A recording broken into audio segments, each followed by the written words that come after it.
Supreme court पुणी थे दोहराई कि रास्ता उपरे बुला कुकुरंकर संख्या वृद्धि उपरे नियंत्रण आवश्यक और एने सबु राज्य सरकार तत्पर हवा उचित।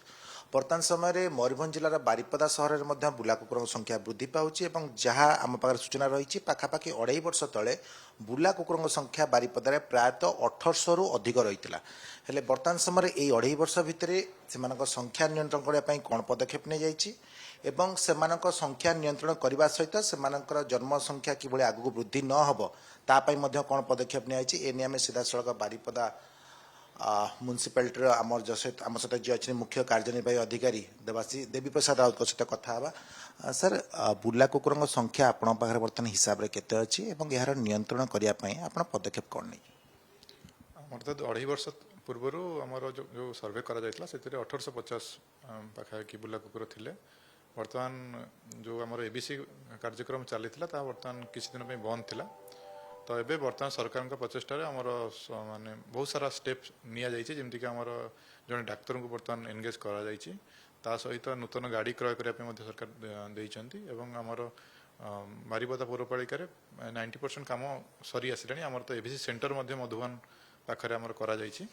तो से सेंटर में यथाशीघ्र आम आशावादी अच्छु कि आमर नेक्स्ट मास फर्स्ट वीक सुधा पुनर्बार आमर एबीसी कार्यक्रम स्टार्ट हो। मुख्यतः मुझे जानना चाहिए ये जो सेंटर टी करा जाइए सेंटर टी कौन कार्य करा जिवो एवं ये सेंटर क्षमता केते रही कारण 2.5 वर्ष तले 1800 रु अधिक थिला बर्तमान संख्या बढ़ी कहीं ये 2.5 वर्ष धरी कुकुरंकर जन्म संख्या नियंत्रण में जो आवश्यक पदक्षेप ताहा बंद था तेणु संख्या केते बढ़ी थी अनुमान कर जो सेंटर टी अच्छी से सेंटर कौन कौन प्रायतः से कार्य कराए जोटी आमर मधुबन पाखे जो सेंटर टी अच्छी एबीसी सेंटर से आमर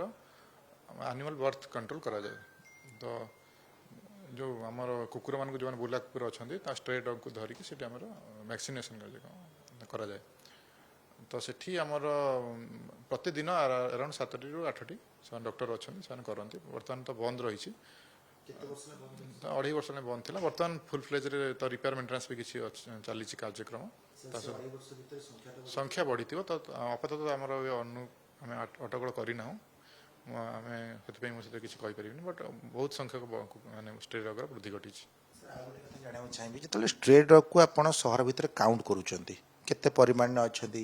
कौ जगार अच्छा से संख्या बढ़ुची ना कमुची कौ जगार संख्या बढ़ला या काउंट केमती कर प्रोसेस कौन रही है कौन कर्मचारी रही कि ना से केमती जाऊँ वीकली काउंट कर कि मंथली काउंट कर या तो बर्तमान गोटे सुप्रीमकोर्ट गोटे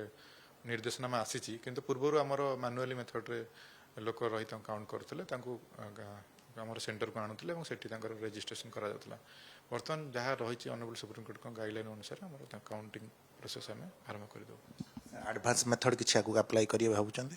देखिए जहाँ जहाँ इंस्ट्रक्शन आसो सरकार तरफ से मेथड को आम बारिपदा पौरपालिका यूटिलाइज कर जहाँ आप शुणुले बारिपदा पौरपालिकार मुख्य कार्यनिर्वाही अधिकारी कहते सुप्रीमकोर्ट बर्तमान समय जहाँ निर्देशनाम रही आगु को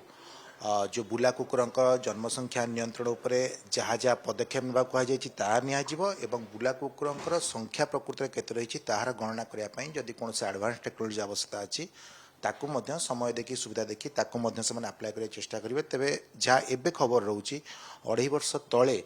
जोटी 1800 रु अधिक थिला बारिपदार बुला कुकुर संख्या और 2.5 वर्ष धरी जेहेतु एनिमल बर्थ कंट्रोल प्रोसेस हो नाला तेणु ये संख्या निहाती बढ़ी किंतु वर्तमान समय खूब शीघ्र जो एनिमल बर्थ कंट्रोल प्रोसेस आरंभ हो जहाँद्वारा बुला कुकुर संख्या नियंत्रण हो पार और सुप्रीमकोर्ट जो निर्देश रही बारिपदा पौरपालिका कार्यक्षम कर निहाती सफल हो आशा करें।